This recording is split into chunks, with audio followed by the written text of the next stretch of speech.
ಆತ್ಮೀಯ ವೀಕ್ಷಕರೇ, ನಮ್ಮ ಪ್ರಥಮ್ ಸಂಸ್ಕಾರ ವಾಹಿನಿಗೆ ನಿಮ್ಮೆಲ್ಲರಿಗೂ ಹೃತ್ಪೂರ್ವಕ ಸ್ವಾಗತ. ನಮ್ಮ ಪ್ರಥಮ್ ಸಂಸ್ಕಾರ ವಾಹಿನಿಯ ಹಿಂದಿನ ಸಂಚಿಕೆಯಲ್ಲಿ ನಾವು ಗುರುಬ್ರಹ್ಮ ಶ್ಲೋಕ, ಅದರ ಅರ್ಥ ಮತ್ತು ಅದರ ಮೌಲ್ಯಗಳನ್ನು ನಾವು ಹೇಗೆ ಜೀವನದಲ್ಲಿ ಅಳವಡಿಸಿಕೊಳ್ಳಬೇಕು ಎಂಬುದರ ಬಗ್ಗೆ ಸಾಕಷ್ಟು ಮಾಹಿತಿ ನೀಡಿದ್ದೆವು.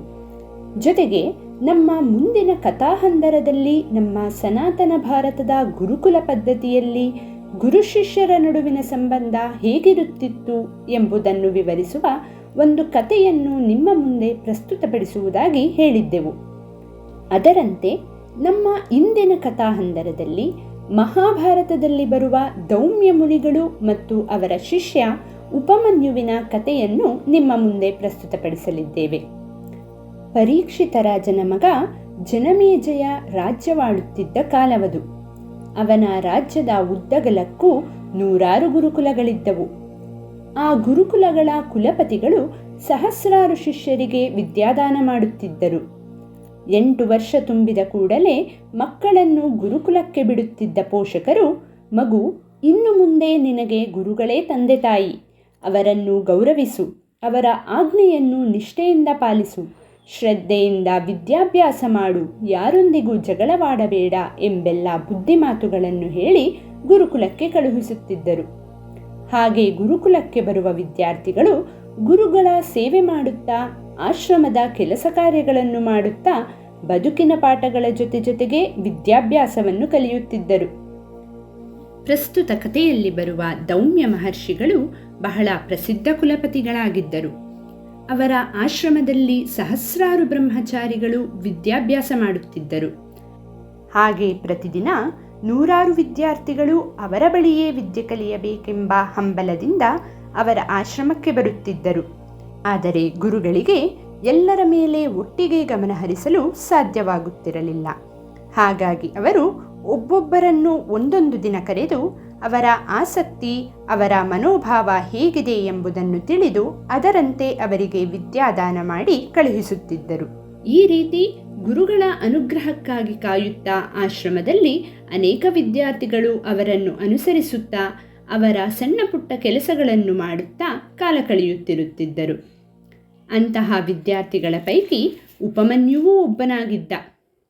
ದೌಮ್ಯ ಮಹರ್ಷಿಗಳು ಸಾಮಾನ್ಯವಾಗಿ ಪ್ರತಿದಿನ ಆಶ್ರಮದಲ್ಲಿರುವ ಎಲ್ಲ ಶಿಷ್ಯರ ಹಾವಭಾವಗಳನ್ನು, ಅವರ ನಡವಳಿಕೆಯನ್ನು ಗಮನಿಸುತ್ತಿರುತ್ತಿದ್ದರು. ಹಾಗೆ ಒಮ್ಮೆ ದೌಮ್ಯರು ವಿದ್ಯಾಪೇಕ್ಷೆಯಾಗಿ ಹಲವು ದಿನಗಳಿಂದ ತಮ್ಮ ಆಶ್ರಮದಲ್ಲಿ ಕಾಯುತ್ತಿದ್ದ ಉಪಮನ್ಯುವನ್ನು ಬಳಿ ಕರೆದರು. ಹತ್ತಿರ ಬಂದ ಉಪಮನ್ಯುವನ್ನು ಗುರುಗಳು, ಮಗು, ನಿನ್ನ ಹೆಸರೇನು ಎಂದು ಕೇಳಿದರು. ಉಪಮನ್ಯುವು, ಗುರುಗಳೇ, ನನ್ನನ್ನು ಉಪಮನ್ಯು ಎಂದು ಕರೆಯುತ್ತಾರೆ ಎಂದು ತಿಳಿಸಿದ. ದೌಮ್ಯರು, ಉಪಮನ್ಯು, ನಾಳೆಯಿಂದ ನಮ್ಮ ಆಶ್ರಮದ ದನಗಳನ್ನು ಕಾಯುವ ಕೆಲಸ ನಿನ್ನದು ಎಂದು ತಿಳಿಸಿದರು. ಉಪಮನ್ಯು ಅಲ್ಲಿಗೆ ಬಂದದ್ದು ವಿದ್ಯೆ ಕಲಿಯಲು. ಆದರೆ ಗುರುಗಳು ಅವನಿಗೆ ಹೇಳಿದ್ದು ದನ ಕಾಯುವ ಕೆಲಸ. ಆದರೆ ಇದರಿಂದ ಉಪಮನ್ಯು ಕೊಂಚವೂ ವಿಚಲಿತನಾಗಲಿಲ್ಲ. ಅಲ್ಲಿಗೆ ಗುರುಗಳು ತನ್ನನ್ನು ಗುರುತಿಸಿದರಲ್ಲ, ಗುರುಗಳ ಕೃಪೆಗೆ ಪಾತ್ರನಾದೆನಲ್ಲ ಎಂಬ ಹೆಮ್ಮೆಯಿಂದ ಅವನು ತನ್ನ ಕಾಯಕವನ್ನು ಆರಂಭಿಸಿದ.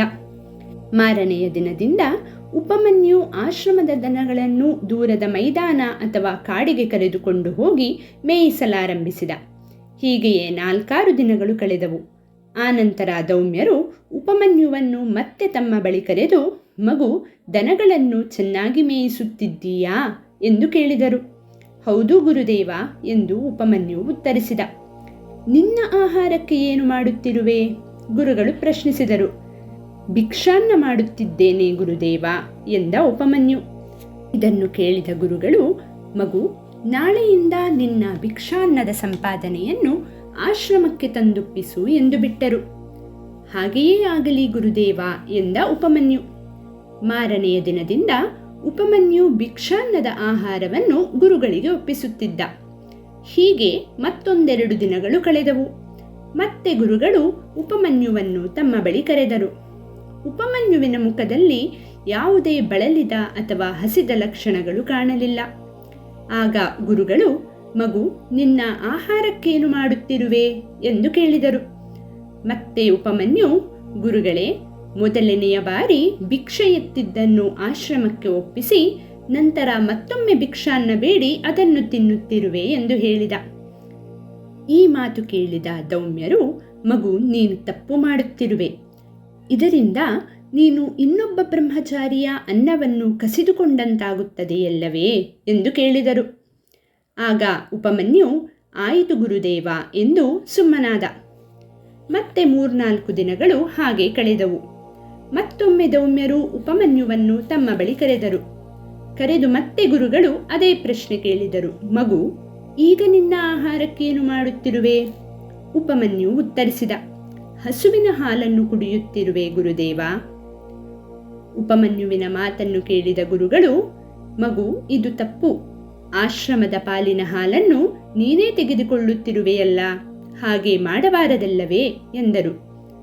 ಉಪಮನ್ಯು, ಆಗಲಿ ಗುರುದೇವ ಎಂದು ಹೇಳಿ ಅಲ್ಲಿಂದ ಹೊರಟ. ಇದಾಗಿ 3-4 ದಿನಗಳು ಕಳೆದವು.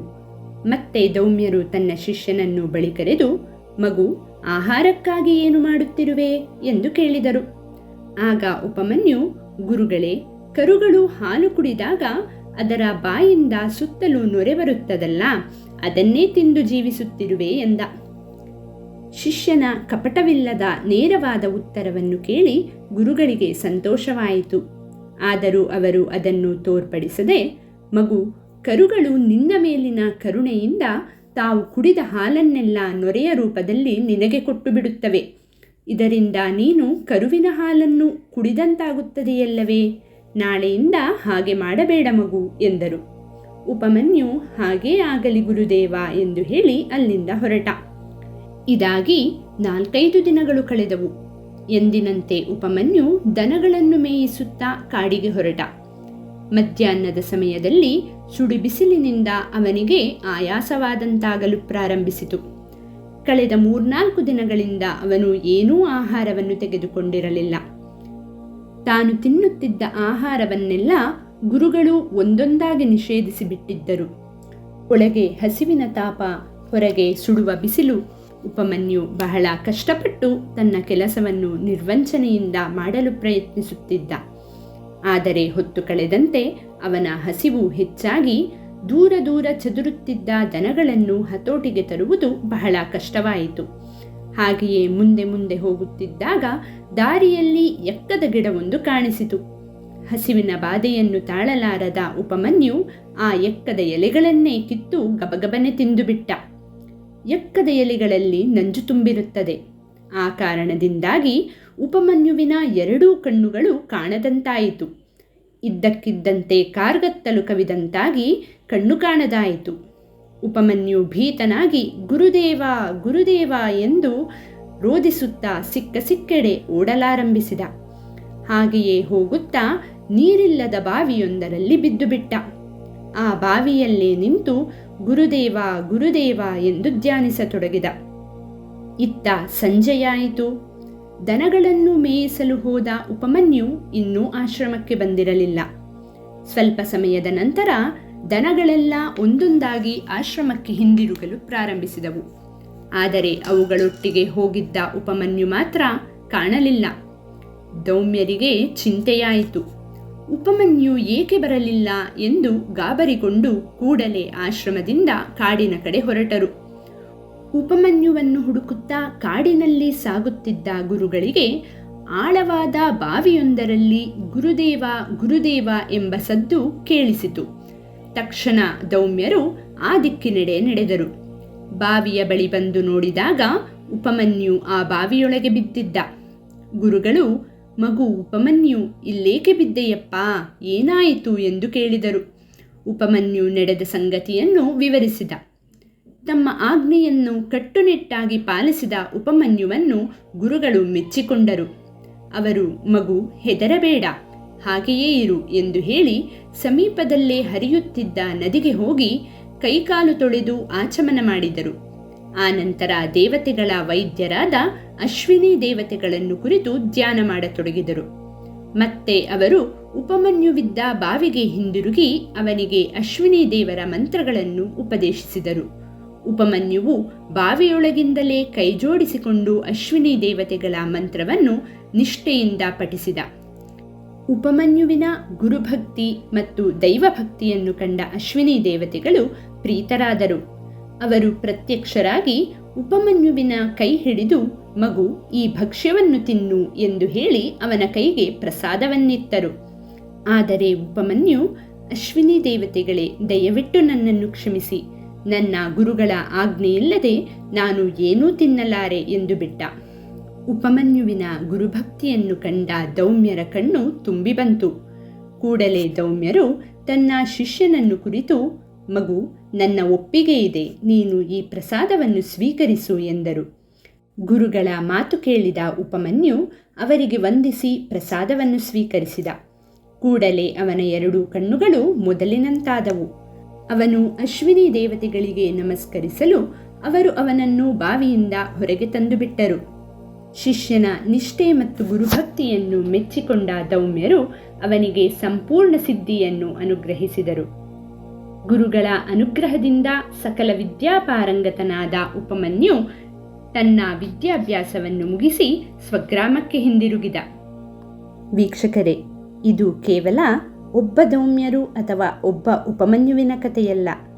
ಬದಲಿಗೆ ನಮ್ಮ ಸನಾತನ ಶಿಕ್ಷಣ ಪದ್ಧತಿಯಲ್ಲಿ ಬಹುತೇಕ ಎಲ್ಲ ಗುರು ಶಿಷ್ಯರ ನಡುವೆ ಇಂತಹ ಒಂದು ಅಮೋಘ ಸಂಬಂಧ ನಿಶ್ಚಿತವಾಗಿತ್ತು. ವಿದ್ಯಾರ್ಥಿಗಳ ಬದುಕಿಗೆ ಶ್ರದ್ಧೆ, ನಿಷ್ಠೆ, ಭಕ್ತಿಯಂತಹ ಮೌಲ್ಯಗಳು ಅತ್ಯಗತ್ಯ. ನಾವೆಲ್ಲರೂ ಅದನ್ನು ರೂಢಿಸಿಕೊಳ್ಳೋಣ. ಸನಾತನ ಹಿಂದೂ ಧರ್ಮ ಮತ್ತು ಸನಾತನ ಭಾರತದ ಬಗ್ಗೆ ಇಂತಹ ಇನ್ನೂ ಅನೇಕ ಕುತೂಹಲಕಾರಿ ಕಥೆಗಳನ್ನು ತಿಳಿದುಕೊಳ್ಳಲು ನಮ್ಮ ಪ್ರಥಮ್ ಸಂಸ್ಕಾರ್ ವಾಹಿನಿಗೆ ತಪ್ಪದೇ ಸಬ್ಸ್ಕ್ರೈಬ್ ಮಾಡಿ. ಈ ಕತೆ ನಿಮಗೆ ಇಷ್ಟ ಆದರೆ ಲೈಕ್ ಮತ್ತು ಶೇರ್ ಮಾಡೋದನ್ನು ಮರಿಬೇಡಿ. ನಮ್ಮ ಮುಂದಿನ ವಿಡಿಯೋದೊಂದಿಗೆ ಮತ್ತೆ ಸಿಗೋಣ. ಅಲ್ಲಿವರೆಗೂ ನಿಮ್ಮ ಕಲಿಕೆ ನಿರಂತರವಾಗಿರಲಿ. ಜೈ ಶ್ರೀರಾಮ್, ಜೈ ಭಾರತ್ ಮಾತಾ. ಈಗ ಎಲ್ಲರೂ ಕಣ್ಮುಚ್ಚಿ ನಮ್ಮೊಂದಿಗೆ ಓಂಕಾರ ಹೇಳಿ.